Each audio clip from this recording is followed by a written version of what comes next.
and welcome back to the channel, and welcome to another Readathon TBR. One of my main goals in 2019 is to participate in one readathon per month. I participated in more than one a month for a couple months last year, and it really burnt me out, so I'm pacing myself this year, but also making sure I get in at least one per month. So for the month of April, I have decided to join Alphabethon, which is a readathon that focuses on one letter of the alphabet per round, and I believe the main goal is to read books that either start with that letter or the author's first or last name starts with that letter. And of course, there are challenges within that main challenge.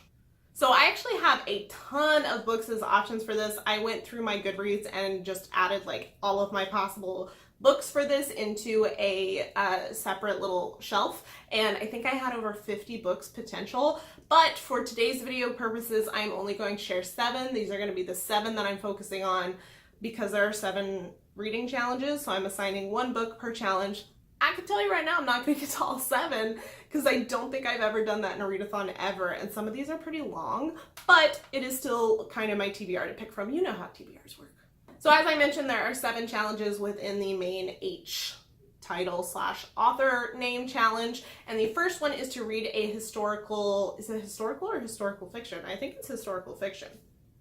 And the book I chose for that is Homegoing by Ya Gyasi. I apologize if I'm pronouncing that wrong. And I honestly have no idea what this is about. Let's find out, shall we?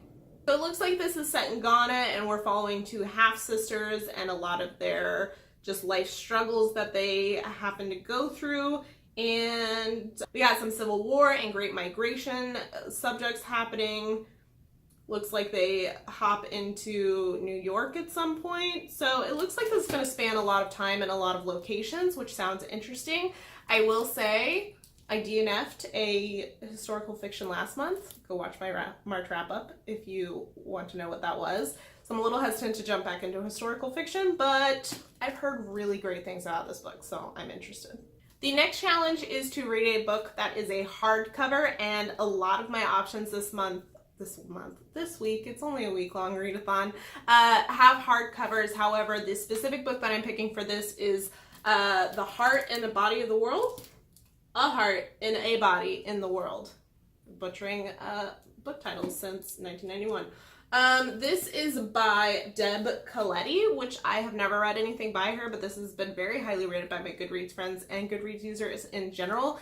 And it sounds like it is about a girl who is doing a cross-country run across the US, and she is doing it to kind of run away from her problems. And I'm sure they'll catch up with her at some point. So she's got some family supporting her and following her along the way. So I have a feeling this is going to be one of those ones that makes you cry, or at least tries real hard to. The next challenge is to read a huge book, which I think the stipulation was to read something over 400 pages, and the one I picked is 438 pages, and that is The Great Alone by Kristen Hanna. I have not read any books by this author. This is another historical fiction, which, like I said, I'm a little hesitant about right now. I don't know why I added 2 of these to my TBR, but we're here. It's happening. I've heard nothing but good things about this book. I honestly don't know what a lot of these are about. So we got a post-Vietnam War and dealing with that. Oh, is this like multiple perspectives? There's like a 13-year-old girl involved. In this unforgettable portrait of a human frailty and resilience, Kristen Hanna reveals the indomitable character of the modern American pioneer in the spirit of a vanishing Alaska. Ooh, interesting. I have not read anything set in Alaska in a minute, so I'm intrigued. The next challenge is to read a book with a character that has the name starting with H, and I had to do some digging for this one because, like I said, I don't know a lot about a lot of these books, and so I don't know the main characters' names, but I did some looking into descriptions of the books, and I came up with We Are the Ants by Sean David Hutchinson, another author that I've read nothing from, but I've heard lots of good things. You guys know, if you follow Books and Lala, she loved this book, and she loved Sean David Hutchinson. I can't speak today. This is like my 5th video I filmed today. Please forgive me. I think, is this about aliens? The main character's name is Henry. That's why it's meeting this challenge. Okay, so this is about a boy whose older brother has a pregnant girlfriend, is a college dropout. His grandmother has Alzheimer's. Aliens abduct him, so I was right about the aliens. This sounds like it's going to be sci-fi light. which is hit or miss for me, so we'll see how it goes. Like I said, I've read nothing by this author, so I'm interested to dive in. Next up is the challenge to read a book with flowers on the cover, and this is because it is currently springtime in this area of the world. So I am going with The Rules of Magic by Alice Hoffman. This was actually the only book out of all 50 of mine that fit the H challenges that had flowers on the cover that I could find. So that's what we're going with. For those of you unfamiliar with this book, it is a prequel to Practical Magic by Alice Hoffman, which if you're familiar with the movie, it's based on that book. I do own the book Practical Magic. However, I haven't read it, but Practical Magic is one of my favorite movies of all time. I watch it every Halloween. But this is set, I think a lot earlier, but we're still following the Owens family. Yeah, 1600s. Nope. Oh, are we in the 60s? We're in the 60s, hence the flowers. That makes sense. So this will be interesting to get a little bit of insight into the Owens family history. I do love this family, at least from the movie that I'm familiar with. Like I said, I haven't read the book, but since this is a prequel, I feel like I don't need to read Practical Magic book to read this one first. The next challenge I had a little bit of trouble finding something for. It is the hook, line, and sinker challenge. So basically something that hooks you from the first couple chapters and really draws you in and you end up loving by the end of it. Obviously, I don't know what I'm going to end up loving right now during my TBR. I have to read it to figure that out.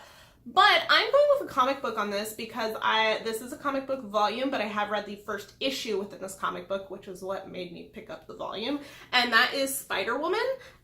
This is so good from what I've read of the first issue.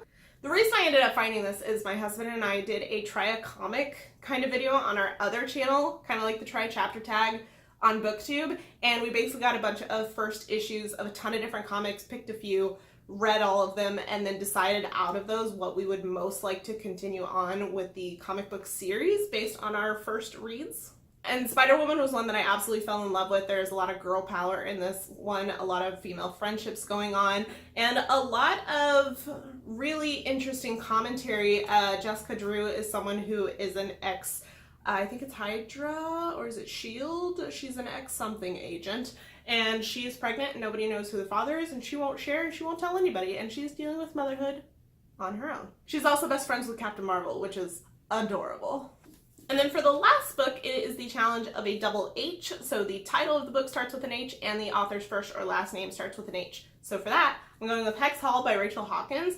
Rachel Hawkins is an author I've followed on Twitter for forever. If you don't follow her on Twitter, you are missing out on life. She does these sexy history Twitter threads, and they're hilarious, and they're the reason I started following her on Twitter in the first place. But I've never read any of her books, and this is a lot older one. This is a YA supernatural witchy book. Basically, I think it's just one girl. Is it one girl or two girls? I think it's one girl. Yeah, she ends up going to a school for witches. And that's all I know. I do own this book. I got it really cheap at a library sale or something. It's a really nice hardcover, but I'm not using it for the hardcover challenge. And I don't know. I've been rewatching Vampire Diaries, so I'm very into this whole aesthetic right now, so I'm ready to get into it. And that wraps up the 7 books that I would like to read during this week. Like I said earlier, 7 is not going to happen. I'm going to try real hard. I am going to vlog this readathon like I do every month, so stay tuned for that. Give this video a like if you enjoy readathon TBRs. I know I really like seeing how people plan their readathons. I'm a big planning person, so I like seeing how other people figure stuff out for themselves. And also subscribe if you want to see my eventual vlog, which will be coming in a week or so. I have lots of cat content in those to keep you guys entertained, even if I don't end up reading a lot. But let me know if you're participating in this readathon down below. I would love for us to cheer each other on throughout the week, and I will talk to you guys in my next video. Bye!